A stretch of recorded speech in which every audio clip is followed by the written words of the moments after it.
Some men ride into town looking for trouble. Others ride in hoping to avoid it. Thomas Garrett was neither.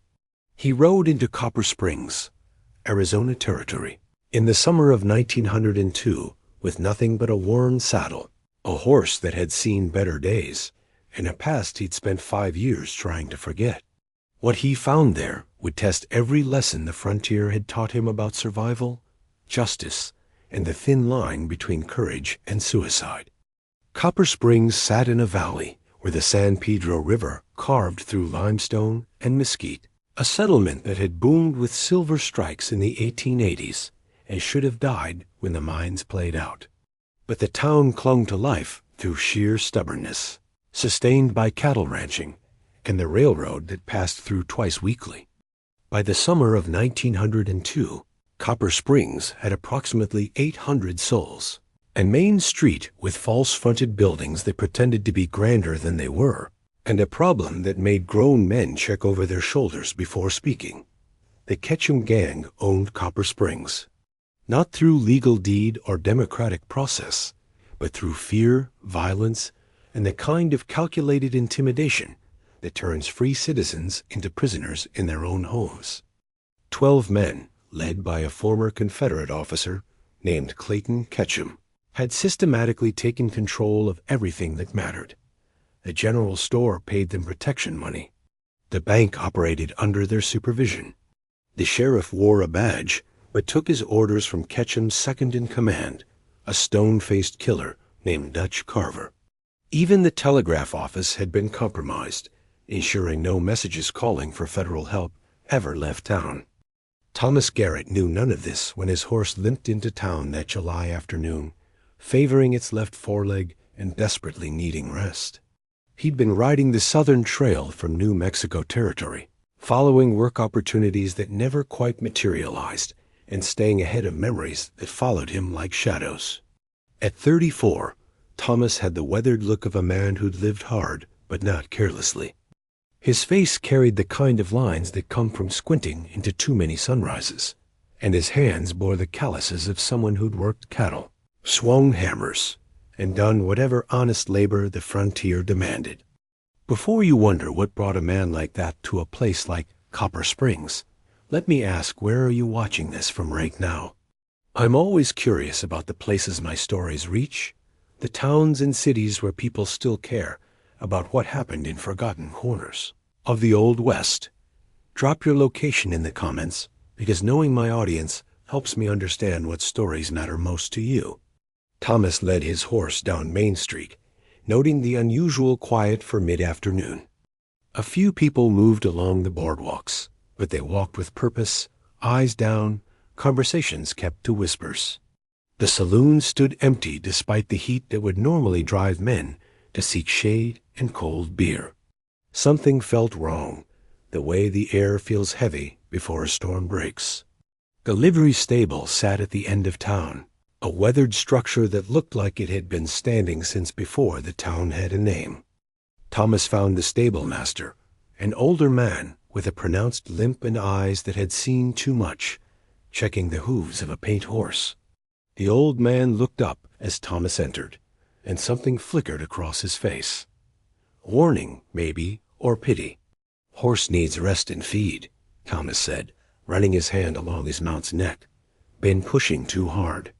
Can you board him for a few days while I find work?" The stable master straightened slowly, his expression careful. "Can board him. As for work, stranger, you'd do better to rest that animal overnight and ride out tomorrow." "Nothing for you here. I'm not particular about the work," Thomas replied. "Ranch hand, carpenter, freight loading. Done it all. I'm sure you have." The old man moved closer, his voice dropping. "But this town's got complications you don't want to understand. Take my advice. Water your horse, get a meal at the restaurant, and be gone by morning." Thomas had heard similar warnings before, in other towns with other problems. Usually they meant nothing more than local politics or feuds that outsiders were better off avoiding. He thanked the stable master, arranged boarding, and walked back toward the center of town looking for the restaurant the old man had mentioned. He found it wedged between a closed-up assayer's office and a dry goods store that looked like it was doing minimal business. The restaurant was small, maybe 6 tables, with a middle-aged woman working alone behind a counter that had seen better decades. She looked up as Thomas entered, and he saw the same careful expression the stable master had worn. "Got stew and cornbread," she said. "Coffee's fresh." "That's all I'm serving today. That'll do fine, Mom." Thomas took a seat near the window where he could watch the street. The town's unusual quiet continued to nag at him. In his experience, frontier towns had rhythms you could read, patterns of activity that told you whether a place was thriving or dying, peaceful or troubled. Copper Springs felt like a town holding its breath. The woman brought his food without comment, but as she set the plate down, she spoke quietly. "You got business here, or just passing through?" "Passing through," Thomas said. "Looking for work to earn enough to keep moving, then keep moving without stopping." Her voice carried the weight of genuine concern. "This town's not safe for strangers. Not safe for anybody, really, but especially not for men who look like they know how to handle themselves." Before Thomas could ask what she meant, the door banged open hard enough to rattle the windows. 4 men entered, spreading out immediately to dominate the small space. They wore the rough clothes of working cowboys, but something in their bearing suggested they hadn't done honest work in years. Their guns rode low on their hips, positioned for quick draws rather than practical carrying. The man in front, tall and raw-boned with a scar running from his left ear to his jaw, looked at Thomas with the kind of interest a hawk shows a rabbit. "New face," the scarred man said. His voice carried the flat accent of West Texas. "Don't see many of those." "You got business in Copper Springs, friend?" Thomas continued eating, keeping his movements calm and unhurried. "Just traveling through." "Horse needed rest. That so?" The scarred man pulled out a chair and sat down uninvited at Thomas's table. His companions positioned themselves by the door and near the counter, cutting off easy exits. "Thing about Copper Springs, it's a private kind of town. We like to know who's coming and going. Like to make sure travelers understand how things work here." "I'm understanding just fine," Thomas said quietly. "I'll be gone tomorrow." "See, that's the problem." The scarred man leaned forward. "Tomorrow might be too late. You look like a man who's been around. Carried guns, maybe worn a badge or 2. We got enough complications without adding more." The woman behind the counter had gone very still, her eyes fixed on the floor. Thomas recognized the signs. This wasn't random harassment. These men were testing him, measuring whether he'd fight back or fold. His response would determine what happened next, not just to him, but possibly to everyone in this restaurant. "I don't carry guns anymore," Thomas said, which was true. His pistol had been sold 3 months ago to pay for medicine for a rancher's wife who developed pneumonia. "I'm nobody's complication. Just a man looking for honest work." The scarred man studied him for a long moment, then laughed. It wasn't a pleasant sound. "Honest work? That's good. Tell you what, friend. You want honest work, you come see Mr. Ketchum. He's always looking for men who know how to follow orders. You seem like the type who might fit in." He stood, his chair scraping loudly against the wooden floor. "But if you're not interested in opportunity, then you take that worn-out horse of yours and you ride out of this valley before sunset tomorrow. Because after that, strangers who stay too long tend to have accidents." The 4 men left as suddenly as they'd arrived, letting the door slam behind them. Thomas sat in the heavy silence that followed, his appetite gone despite the food growing cold in front of him. The woman finally moved, coming to his table and refilling his coffee with trembling hands. "That was Dutch Carver," she whispered. "He's Clayton Ketchum's right hand. The fact that he let you off with a warning means you impressed him somehow. Most strangers who look capable get run out of town immediately or end up in the cemetery." "Who's Clayton Ketchum?" Thomas asked, though he was beginning to piece together the answer. Former Confederate cavalry officer. Came here 5 years ago with 11 men, all of them hard cases who'd been riding together since the war ended. They started small, offering protection to businesses, helping settle disputes. But protection became extortion, and settling disputes became controlling everything. Now they run this town like their private kingdom. Sheriffs in their pocket. Judge resigned rather than rule against them. Even the telegraph operator sends every message through them first. Thomas processed this information, understanding now why the town felt wrong. He'd seen similar situations before, towns where outlaws had gained enough control to operate openly, protected by fear and corrupt officials. Usually it took federal marshals or territorial rangers to break that kind of stranglehold. Why doesn't someone send for help? Federal authorities? Territorial government? The woman's laugh was bitter. They control the telegraph. Anyone who tries to ride out with messages tends to have accidents on the trail. 3 men tried in the last 2 years. One came back with a broken arm and no memory of what happened. One disappeared completely. The third made it as far as Tucson, but his message never reached anyone who could help. Ketchum's got connections, people say. Politicians who owe him favors from the war. Lawmen who look the other way because he pays them well. And the people here just accept it? What choice do we have? Her voice cracked with frustration and shame. We tried organizing, back when they first arrived. Formed a citizens' committee to confront them peacefully. Ketchum had his men burn down the committee chairman's house with his family inside. Killed his wife and 2 children. After that, resistance died. People focused on surviving, on keeping their heads down and hoping the gang would eventually move on. She paused, wiping at her eyes. But they're not moving on. They're settling in, making this their permanent base. Some of them have even started families here, like they're respectable citizens instead of murderers and thieves.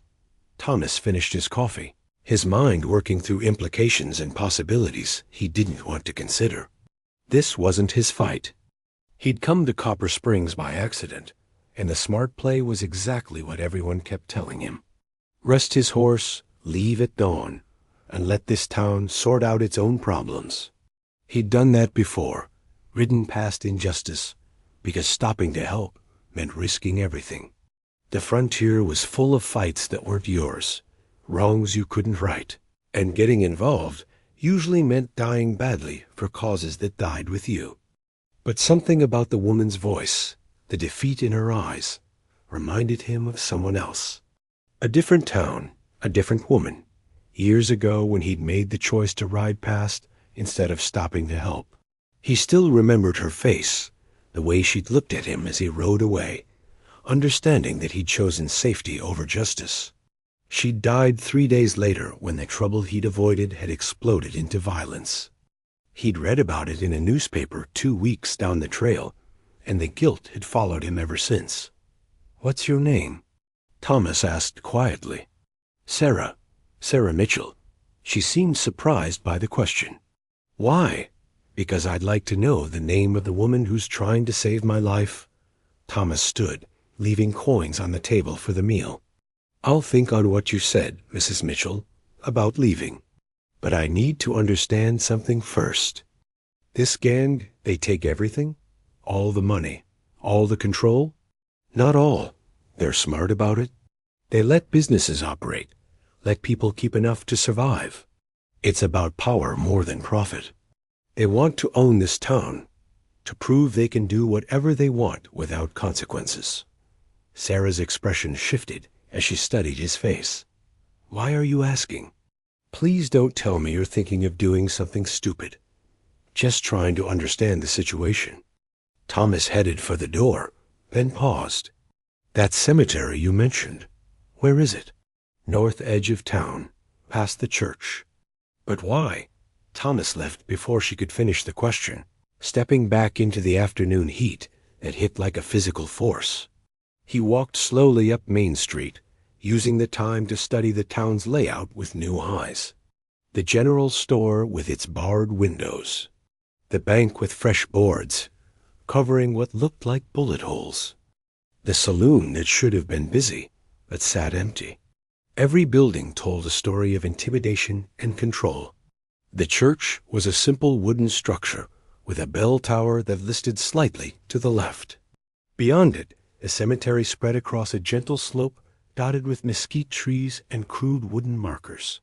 Thomas counted approximately 40 graves, which seemed high for a town this size and age. Several markers were notably fresh, the disturbed earth still settling. He found what he was looking for near the back. A family plot with 3 graves, dated from 2 years ago. A woman and 2 children, all dying on the same day. The marker read simply, Margaret Foster, beloved wife and mother. Emma Foster, aged 6. James Foster, aged 4. Taken too soon, remembered always? Thomas stood looking at those graves for a long time, thinking about the man who tried to organize resistance and paid the ultimate price. Thinking about a town full of people who'd learned that fighting back meant losing everything. Thinking about 12 men who discovered they could terrorize an entire community without consequences. A voice broke his contemplation. Sad story, ain't it? Thomas turned to find an older man approaching through the graves, moving with the careful steps of someone whose knees had seen too many years. He wore dusty black clothes and carried himself with the quiet dignity of a preacher or undertaker. Probably both in a town this size. Were you here when it happened? Thomas asked. Buried them myself. The old man stopped beside the graves, removing his hat. Reverend Samuel Blackwood. I've presided over too many burials in this cemetery that shouldn't have happened. The Foster family was just the most obvious, the one meant to send a message. What was the husband's name? The marker doesn't say. Richard Foster. He survived because he wasn't home when they came, off trying to recruit neighboring ranches to stand together against Ketchum's gang. When he got back and found what had happened, something broke inside him. He left town that same week, couldn't stand to stay where his family died. Reverend Blackwood replaced his hat, shading his eyes as he looked at Thomas. You're the stranger who came in today? Word travels fast in a small town, especially when Dutch Carver takes interest in someone. He gave me until tomorrow to leave. Then I'd suggest leaving. I know that sounds like cowardice, but there's no point in dying for people who've already given up fighting. The old preacher's voice carried the weight of experience and resignation. I stayed because I thought I could provide spiritual comfort, help people maintain their humanity in the face of evil. But I'm starting to wonder if staying just makes me complicit. If by providing funerals and prayers, I'm helping this community accept the unacceptable. Thomas looked back at the 3 graves. Does Foster still live around here? Last I heard, he'd taken work on a ranch about 40 miles north. Broken man, barely speaks to anyone. Why do you ask? Just curious about what happens to people when they lose everything.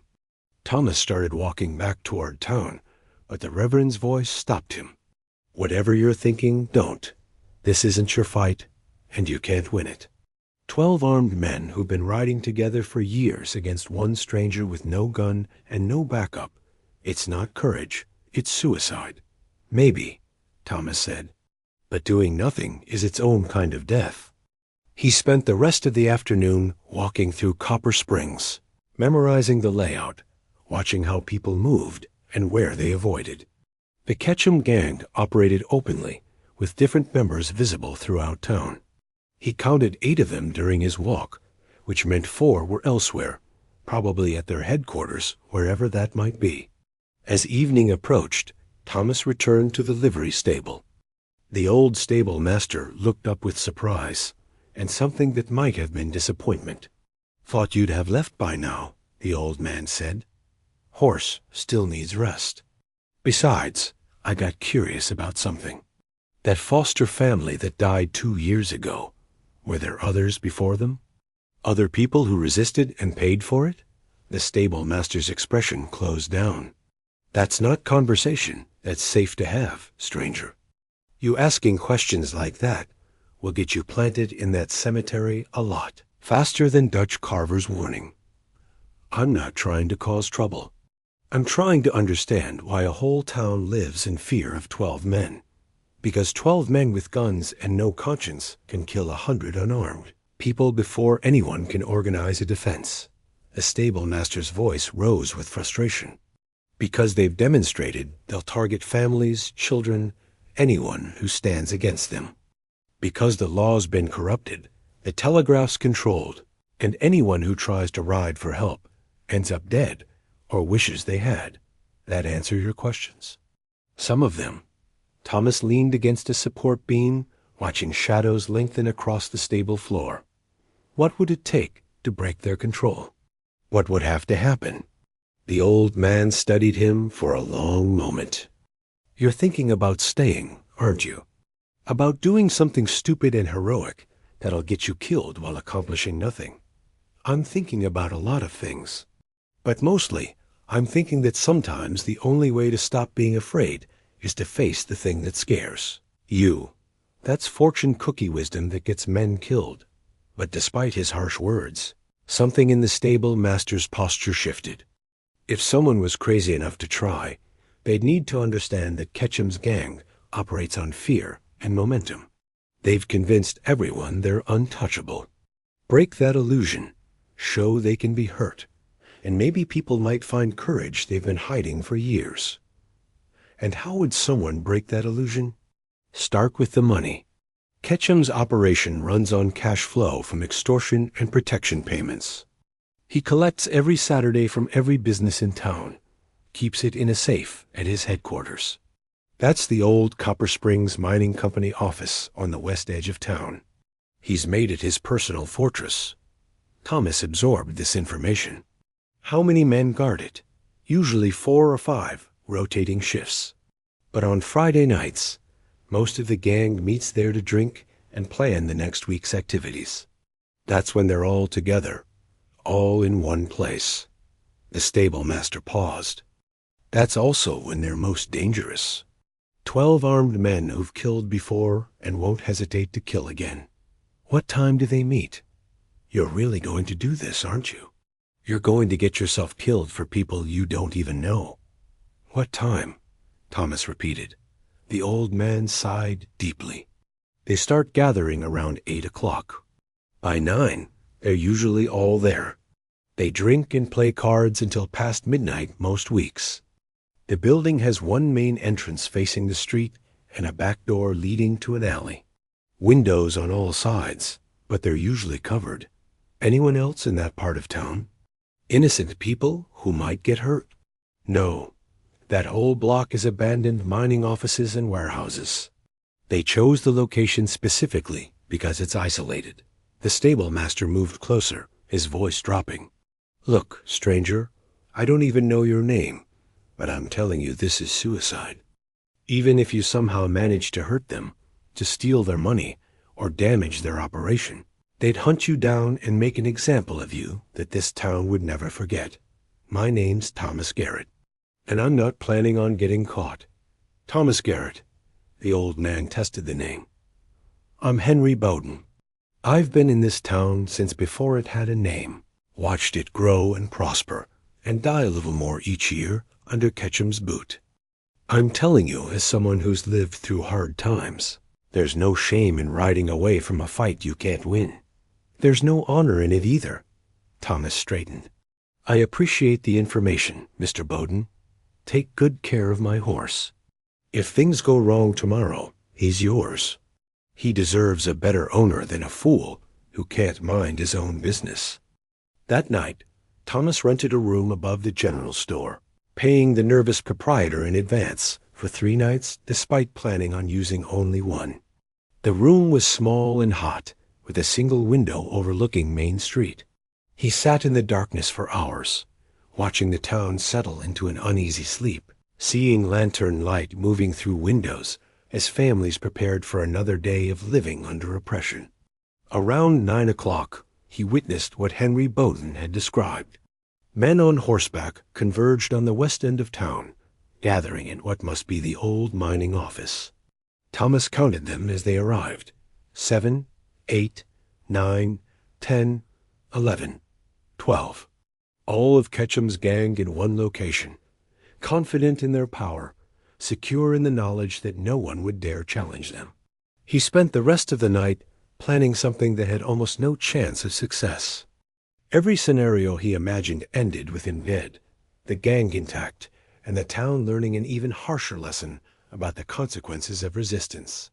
But every scenario that involved riding away at dawn ended with him carrying more guilt, more memories of people he could have helped but chose not to. By the time false dawn lightened the eastern sky, Thomas had made his decision.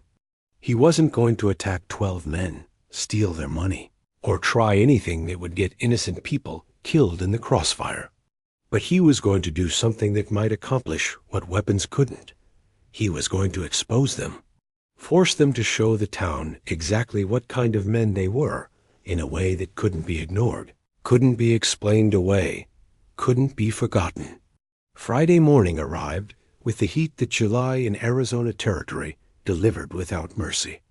Thomas rose before the sun, washed in cold water from the basin, and dressed in his cleanest shirt. He checked his reflection in the cracked mirror above the dresser and saw what he'd become over 5 years of running. A man weathered by bad choices and missed opportunities, carrying the weight of every time he'd chosen safety over principle. Today, it changed. He walked through empty streets toward the restaurant, where Sarah Mitchell would be preparing for the morning customers. She looked up startled as he entered, immediately recognizing him. "You're still here," she said. It wasn't quite an accusation, but close. "Dutch Carver gave you until this morning." "I know. That's why I'm here. I need your help with something." Sarah's expression shifted to alarm. "Whatever you're planning, I can't be part of it. I have a son who depends on me. I can't risk. I'm not asking you to risk anything dangerous. I just need you to do what you do every day. Cook, serve food, act natural. But I need you to make sure certain people are here at a specific time." "What people? What time?" "Everyone you can convince to come. Tell them there's going to be free breakfast. Tell them whatever will get them here. I need this restaurant full by 8 o'clock this morning." "Why?" "What are you going to do?" Thomas leaned against the counter. "I'm going to give this town a choice. They can keep living in fear, or they can remember what it feels like to stand up for themselves. But they need to see something first. They need to understand that Ketchum's gang is just men, not devils.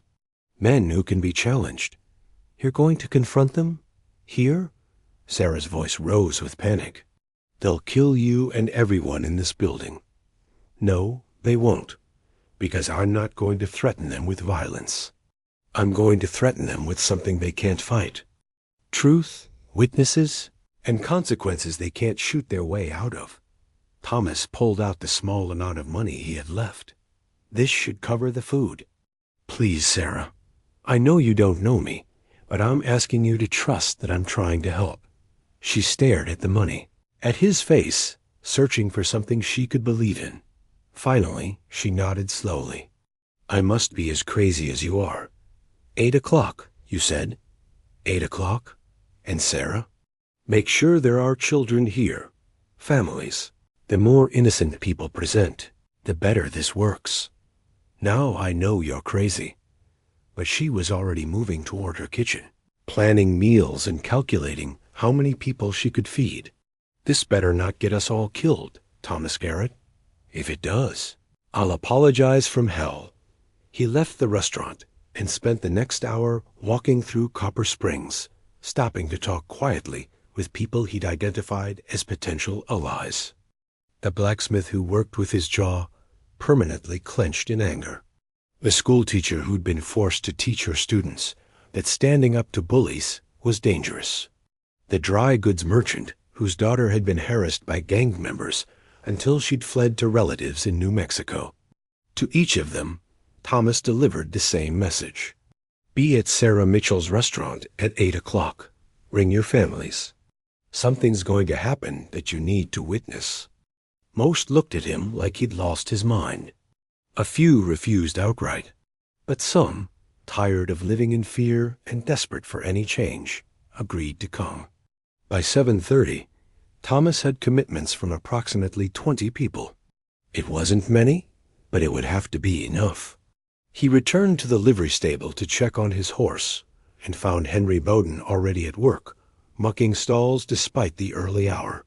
Heard you've been inviting half the town to breakfast, the old man said without looking up. Whatever you're planning, it's got people talking. That's dangerous talk in a controlled town. That's the point. I need people talking, thinking, remembering they have voices. Thomas watched the stable master work for a moment. Will you come? To the restaurant at 8? To watch you commit suicide?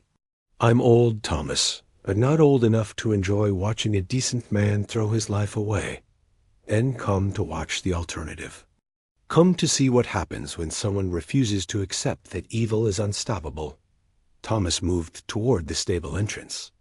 I'd appreciate having you there, Henry. You've been in this town since the beginning. People respect you. Your presence might matter more than you think. He left before the old man could respond, heading back toward Main Street. The sun was fully up now, heat already building toward another brutal day. Thomas could see people beginning to move toward Sarah's restaurant, driven by curiosity or hope, or the simple human need to see something different happen. By 5 minutes to 8, the restaurant was fuller than it had been in months. Thomas counted approximately 30 people crowded into the small space, their conversations creating a nervous buzz of speculation. Children sat with their parents, merchants stood near the windows, families clustered together, seeking safety in numbers. Sarah moved among them serving coffee and promising food, her eyes constantly finding Thomas as if checking whether he'd lost his nerve. He stood near the back, watching the clock on the wall tick toward the moment when everything would change. At precisely 8 o'clock, Thomas walked to the center of the room. The conversations died as people realized he was preparing to speak. Thank you for coming, he began, his voice carrying to every corner. I know most of you don't know me. My name is Thomas Garrett, and I rode into Copper Springs yesterday looking for work and rest. What I found instead was a town living under the control of 12 men who rule through fear and violence. Nervous shifting. Several people glanced toward the door as if expecting Dutch Carver to burst in with guns blazing. I've been told that resistance is impossible, that anyone who stands against the Ketchum gang ends up dead or broken, that the only way to survive is to accept their control and hope they eventually leave. Thomas paused, making eye contact with as many people as possible. I've also been told about the Foster family, about the message that was sent when they dared to organize opposition. Sarah gasped. Speaking that name aloud was forbidden, an unwritten rule everyone understood. Several parents covered their children's ears. I visited their graves yesterday. A mother and 2 children, murdered to teach this town a lesson about obedience. And it worked. You learned that lesson so well that you've stopped being citizens and become subjects. You've forgotten that 12 men only have power because 800 people have chosen to give it to them. Easy for you to say, someone called out. A merchant Thomas had spoken with earlier. You'll be gone tomorrow. We have to live here, raise our families here. We can't risk. You can't risk what? Your lives? You're already risking them every day by doing nothing. Your children are learning that might makes right, that bullies always win, that good people should stay quiet and hope someone else solves their problems. Thomas's voice grew stronger. I'm not telling you to fight. I'm not asking you to pick up guns and march into battle. I'm asking you to witness what happens next and then decide for yourselves what kind of town you want to live in. The door burst open. Dutch Carver stood framed in the entrance, his scarred face twisted with rage. Behind him, 3 more gang members fanned out, hands on their guns. The crowd in the restaurant instinctively pressed backward, parents shielding children, merchants looking for exits. "Thought I told you to leave town," Dutch said, his voice dangerously quiet. "Thought I made it clear that strangers who stay too long have accidents. You did. I chose to stay anyway." Thomas remained where he was, hands visible and empty. "Because I realized something, Dutch. You and your friends are bullies. And bullies only win when people are too scared to stand up to them." Dutch's hand moved toward his gun. Several people screamed, but Thomas continued speaking, his voice cutting through the panic. "Go ahead. Shoot me in front of all these witnesses. Prove to every person in this room that you're exactly what they fear. Show their children what happens to people who speak the truth. Give them absolute confirmation that there's no hope, no justice, no possibility of change." Dutch's hand froze. Thomas could see the calculation happening behind his eyes. Shooting an unarmed man in front of 30 witnesses, including children, would be a tactical mistake. It would create martyrs, fuel resistance, give people something concrete to rally around. "Or," Thomas continued, "you can walk away. Let me finish speaking to these people. Prove that you're not afraid of words, that your control is so complete that one stranger's opinion doesn't threaten you." The moment stretched taut. Dutch Carver had built his reputation on violence and intimidation. Walking away would appear weak. But killing Thomas in these circumstances would create problems that bullets couldn't solve. "I've got a better idea," Dutch said finally. "You want to speak truth? Let's speak all of it. You're not some hero riding in to save the town. You're a coward who ran from his own problems and thinks he can solve other people's. I can see it in your eyes. You're carrying guilt about something, someone you failed to protect." The words hit Thomas like physical blows, cutting straight to wounds he'd spent years trying to ignore. Dutch had read him perfectly, identified the shame that drove him. "That's right," Dutch continued, sensing advantage. "Whatever you're running from, it's eating you alive. So you come here thinking you can redeem yourself by saving strangers. But you can't. You'll fail them just like you failed whoever you left behind. And when Ketchum finds out about this little speech, about you trying to organize resistance, he'll make sure everyone in this room pays for listening to you. Then let him come," Thomas said quietly. "Let Clayton Ketchum face these people himself. Let him explain to their faces why he burns down houses with children inside. Let him justify ruling through terror instead of law. Because right now, all I see is 4 men with guns threatening 30 unarmed citizens. Which one of us is really the coward here?" Dutch's face darkened with rage. His hand completed its move toward his gun, drawing the weapon halfway before Henry Bowden's voice cut through the tension. "Put it away, Dutch."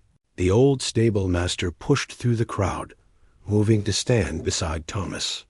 "You shoot him, you'll have to shoot me too.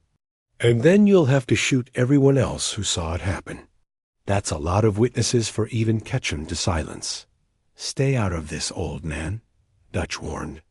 But uncertainty had entered his voice. "Can't do that. Not anymore." Henry turned to address the crowd. "Thomas is right. We've been living like prisoners in our own town, telling ourselves we're being smart and careful when we're really just being afraid. The Ketchum gang has controlled us for 5 years because we let them. Because we've been divided, isolated, too scared to stand together." "You're making a mistake," Dutch said, but he was backing toward the door. His 3 companions had already retreated to the boardwalk, recognizing that the situation had shifted in ways they couldn't control with guns. "The mistake was made 5 years ago when we didn't resist from the beginning," Henry replied. "We're correcting it now." Dutch looked at Thomas one final time. "This isn't over. Ketchum will hear about this. And when he does, you've signed death warrants for everyone in this room. Then come back with Ketchum. Thomas said. Let him face the people he's been terrorizing. Let him see that they're not afraid anymore. Dutch left, his companions following. Through the restaurant windows, Thomas watched them mount their horses and ride toward the west end of town, toward the old mining office where Clayton Ketchum waited. The silence in the restaurant was profound. 30 people processing what had just happened, what it might mean, what consequences would follow. Sarah Mitchell was the first to speak. What have you done? Her voice shook. What have you done to us? I've given you a choice, Thomas replied. You can go back to your homes and wait for Ketchum's revenge. You can pack and try to flee before he comes. Or you can stand together and show him that his power ends when people refuse to be afraid. Stand together how? The blacksmith demanded. We've got maybe a dozen guns in this whole town, mostly hunting rifles and old pistols. Ketchum's gang has military-grade weapons and years of experience using them. What are we supposed to stand with? Our good intentions? You stand with the law. The real law, not the corrupted version that Ketchum's bought. Thomas moved to the window, looking toward the west, where dust clouds marked the gang members' rapid progress. Someone needs to ride for help. Real help, federal marshals, or territorial rangers. Someone Ketchum doesn't control. The telegraph's monitored, someone said. And anyone who tries to ride out ends up dead. Then several people ride out in different directions. Some get caught, but some might make it through.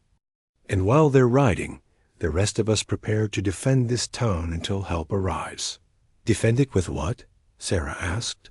With time, preparation, and the fact that Ketchum can't kill everyone at once without bringing down consequences he can't avoid. He's operated by making examples of individuals, terrorizing people in isolation. But if we stay together, in groups, if we make sure every action he takes has multiple witnesses, we limit his options. The schoolteacher, a thin woman with gray-streaked hair, spoke up. What you're suggesting is that we become prisoners in our own homes. That we live in fear not of what might happen, but of what certainly will happen when Ketchum retaliates. No, Thomas corrected. I'm suggesting you stop living as prisoners and start living as free people willing to fight for that freedom. There's a difference. Prisoners hide. Free people stand together. Henry Bowden had been quiet, thinking. Now he cleared his throat. Thomas is right about one thing. If we're divided, Ketchum picks us off one by one. But if we group together, create safe places where people can gather under watch, we make it harder for them to operate. The church could be one location. My livery stable's solid enough. Maybe the bank, if we can trust the banker to stand with us. The bank? Someone laughed bitterly.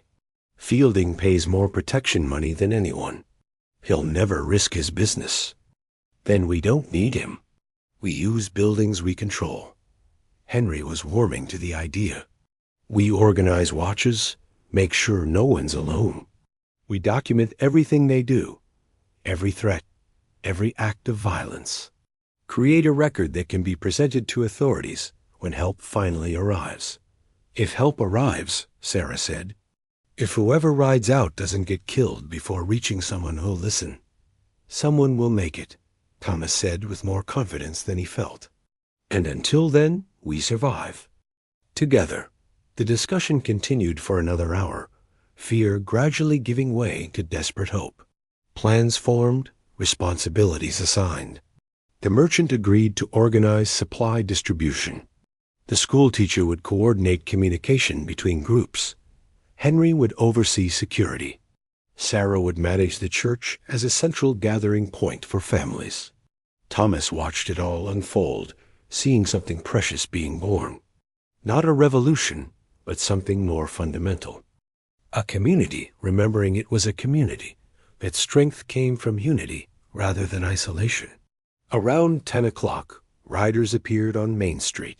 Not Dutch Carver and his 3 companions, but all 12 members of the Ketchum gang riding in formation, Clayton Ketchum himself at their head. Thomas got his first look at the man who terrorized Copper Springs for 5 years. Ketchum was approximately 50 years old, tall and broad-shouldered with silver hair and the bearing of a military officer. He rode like he owned not just the town, but the entire territory, his posture conveying absolute confidence in his power. The gang stopped in front of the restaurant.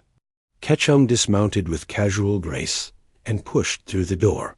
His men remained outside, weapons visible, creating a perimeter that made clear this wasn't a social visit. "I understand we have a troublemaker," Ketchum said. His voice was cultured, educated, carrying none of the frontier roughness his men displayed. "Someone who believes he can ride into my town and organize resistance against lawful authority." "Your authority isn't lawful," Thomas replied. "It's based on fear and violence." Ketchum smiled. It was a cold expression that never reached his eyes. "Is that so? Tell me, Mr. Garrett." "Thomas Garrett. Mr. Garrett, tell me what you know about law on the frontier, about how civilization is established in places where chaos naturally rules. Do you know the history of every successful settlement in this territory? They all required strong men willing to enforce order through whatever means necessary. The weak call it tyranny. The wise call it progress. The dead call it murder," Thomas said. Like the Foster family, the room went silent. Several people actually stopped breathing. Saying that name in Ketchum's presence was beyond dangerous. But Ketchum's expression didn't change. If anything, he looked almost pleased that Thomas had raised it. The Foster family made a choice. They chose to organize armed resistance against legitimate business operations. They chose to threaten the stability of this community. I made a choice too.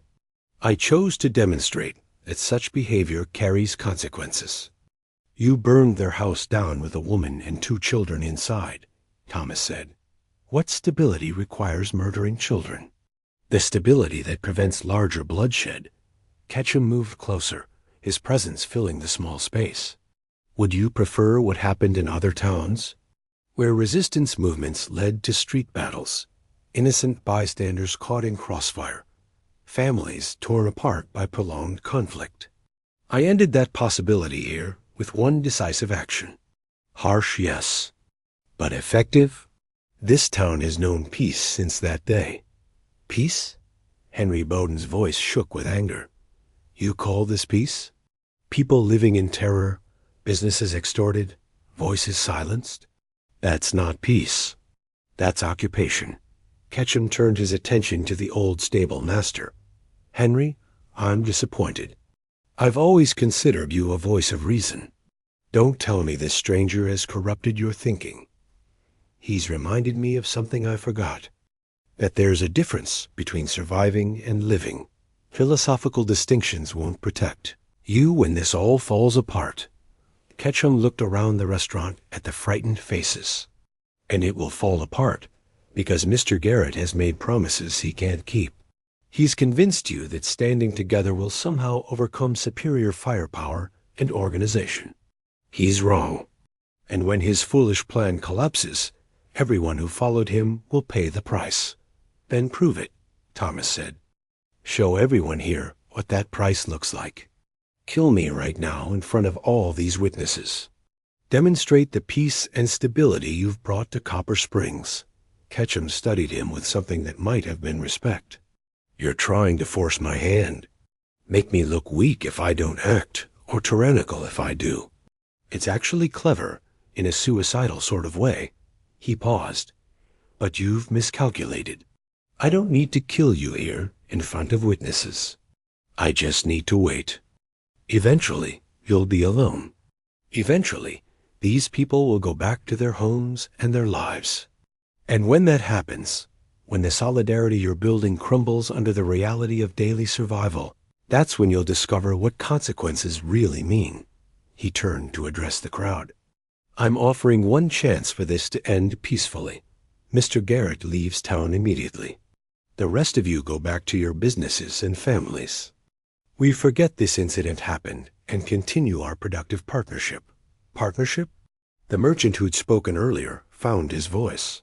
You extort us for protection money. You terrorize our families. That's not partnership. It's the partnership available to you, Ketchum replied coldly. The alternative is what Mr. Garrett is proposing. Resistance, conflict, and the inevitable bloodshed that follows. I'm offering order. He's offering chaos disguised as freedom. Sarah Mitchell stepped forward. What you're offering is slavery. We'd rather have chaos. Ketchum's expression finally changed, genuine surprise flickering across his features. Mrs. Mitchell, I didn't expect philosophical rebellion from you. That's because you've never asked what I expect. What any of us expect. You just take what you want and call it order. Sarah's voice grew stronger. Well, we're done giving you what you want. Mr. Garrett is right. Together, we can stand against you. Can you? Ketchum looked at each person in turn. Let's test that solidarity. I'm taking my men back to our headquarters. We'll wait there for 24 hours. During that time, anyone who wants to continue living peacefully in Copper Springs should come to me privately. Explain that they were caught up in mob mentality, that they don't really support this foolishness. I'll be understanding, forgiving even. He moved toward the door, his message delivered. But after 24 hours, anyone still standing with Mr. Garrett will be considered an active enemy of lawful authority. And enemies are dealt with accordingly. The gang remounted and rode back toward the west end of town, leaving behind a community facing impossible choices. The next 24 hours tested everything Thomas believed about human courage. At first, the solidarity held. People gathered at the church as planned, organizing watches and preparing defensive positions. The merchant opened his stores to share supplies. The blacksmith began fortifying doors and windows.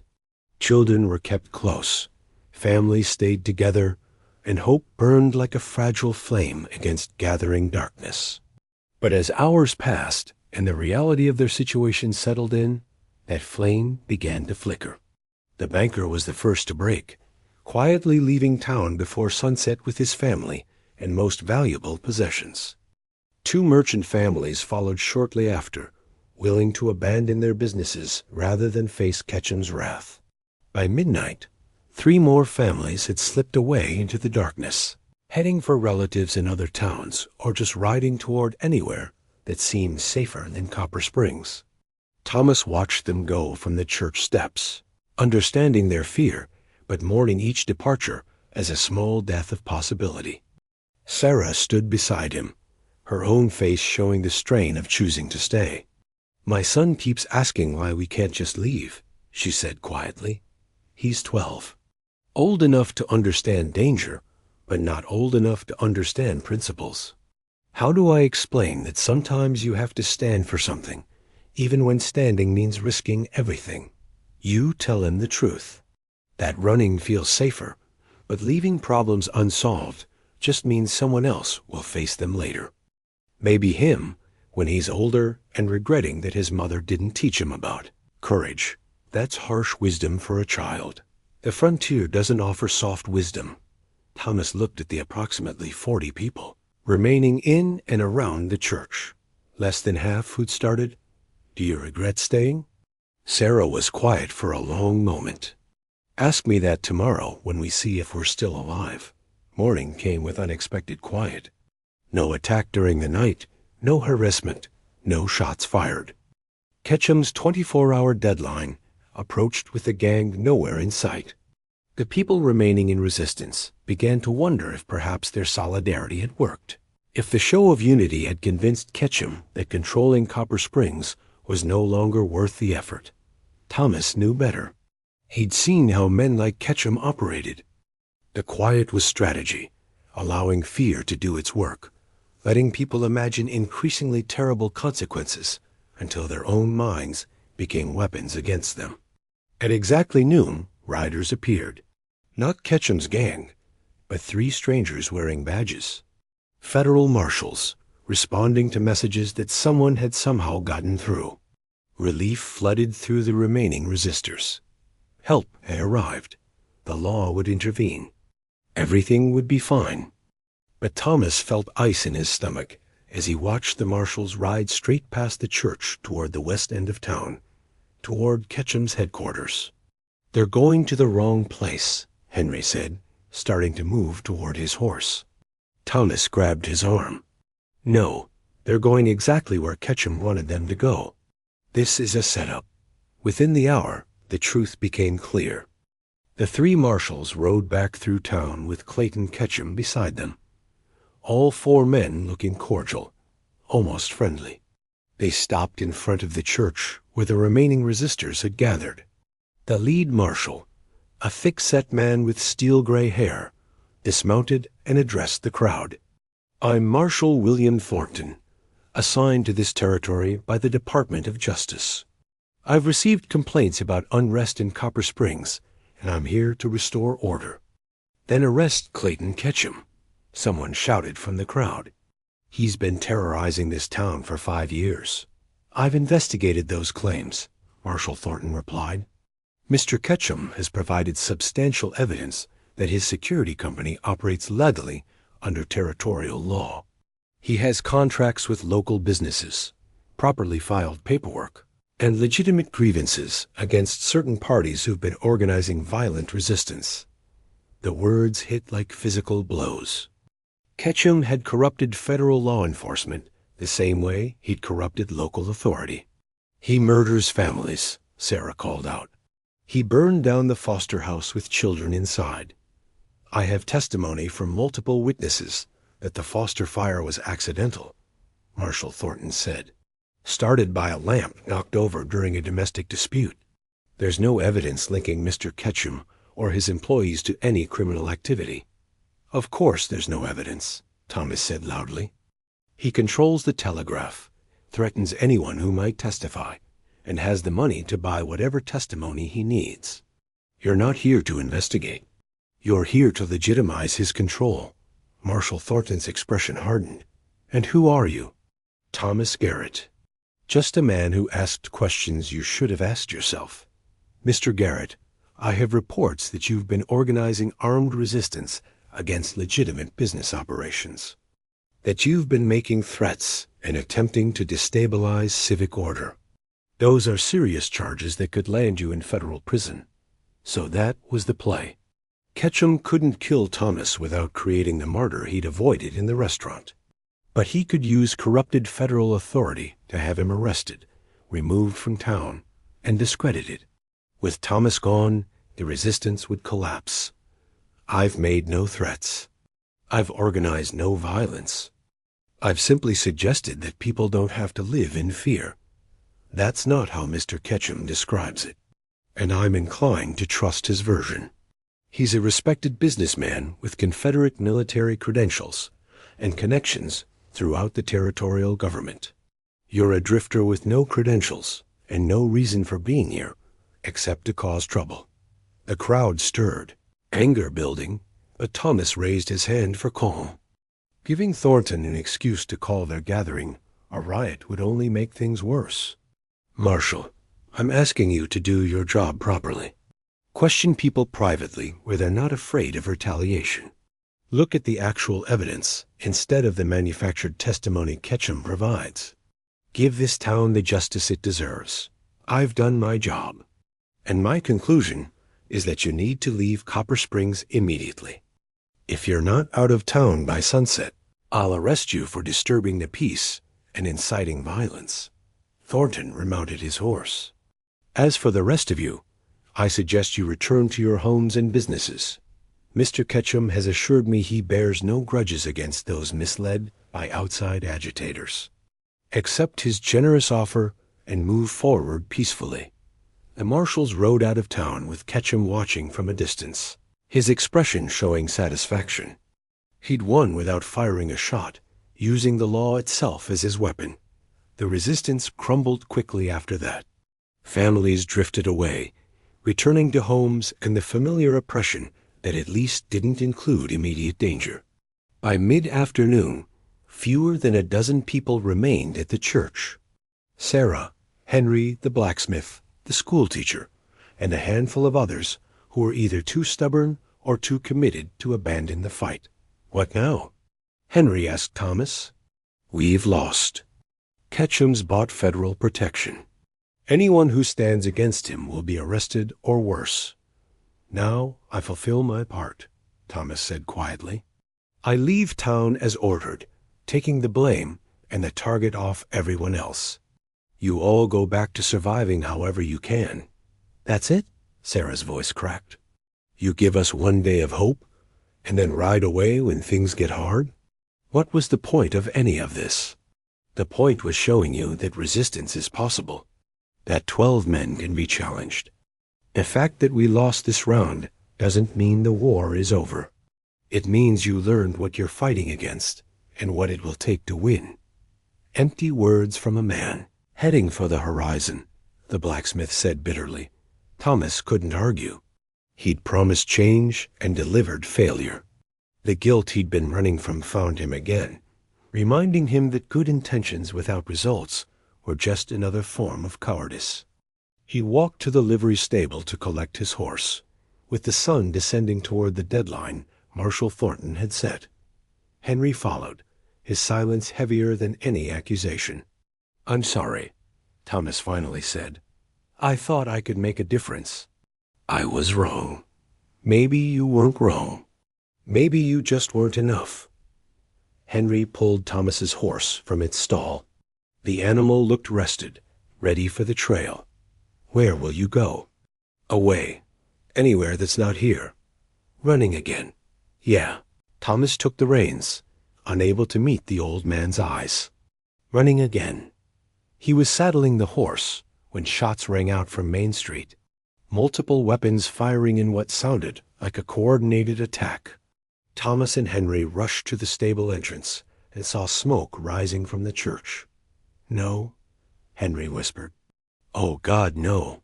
They ran toward the sound, arriving to find the church surrounded by Ketchum's men.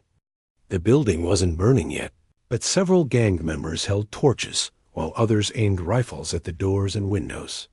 Clayton Ketchum stood in the street, calm and commanding. When he saw Thomas approaching, he smiled that cold smile. "Perfect timing, Mr. Garrett. I was hoping you'd witness this. Consider it a lesson in consequences." "What are you doing?" Thomas demanded. "Removing a problematic element. The people still in that church refused my generous offer of forgiveness. They chose continued resistance. So I'm demonstrating what happens to those who choose unwisely." He gestured toward the building. "There are approximately 8 people inside. Families, mostly. They'll have the opportunity to surrender and face legal charges for their actions. Or they can remain defiant and burn. You can't do this. The marshals are 30 miles away by now, having completed their investigation. And they'll report that a tragic fire occurred due to ongoing civil unrest. A fire that I tried to prevent, but couldn't stop because of Mr. Thomas Garrett's inflammatory rhetoric that created this whole situation." Ketchum's smile widened. "You see how this works? You want to be a hero. Instead, you've become the villain whose actions led to innocent deaths." Thomas felt the trap closing perfectly. If he rode away as ordered, people died, and he carried that guilt forever. If he stayed and fought, he'd be killed, and people would likely die anyway. Either path led to tragedy, but there was a third option. One he should have seen from the beginning. "Let them go," Thomas said. "Everyone in that church walks away safely. In return, I stay. I face whatever charges you want to manufacture, whatever consequences you want to deliver. Trade them for me. Why would I make that trade? I have everything I want right now. Because you don't want attention. You want to control this town quietly, without federal investigators asking uncomfortable questions. 8 people dying in a fire creates investigations you might not be able to control. But one drifter getting arrested, tried, and hanged for inciting violence? That's tidy. That's a story that ends cleanly." Ketchum considered this. "You'd really sacrifice yourself? Take the blame for everything?" If it means those people survive, yes. Even knowing that once you're in my custody, there's no limit to what I can do? That I'll make sure you suffer in ways that make dying seem merciful? Even knowing that, Ketchum looked at his men, at the torches, at the church where frightened people waited for violence. And he looked back at Thomas and nodded slowly. You have a deal, Mr. Garrett. The people in the church walk away unharmed. You remain in my custody, facing trial for incitement, conspiracy, and attempted murder of peace officers. I never attempted to murder anyone. You will have by the time my witnesses testify. Ketchum gestured to his men. Lower the torches. Let the people out. The church doors opened cautiously. Sarah emerged first, holding her son close, followed by the others who'd refused to abandon the fight. They looked at Thomas with understanding and gratitude and grief, knowing what his deal had cost. Thomas, no, Sarah said. We can't let you. Go, he interrupted gently. Take your son. Live your life. Tell him someday about the stranger who tried to help, even if he failed. You didn't fail, Henry said, his voice thick with emotion. You reminded us what courage looks like. As the people dispersed, heading to their homes under the watchful eyes of Ketchum's gang, Thomas felt hands grab his arms.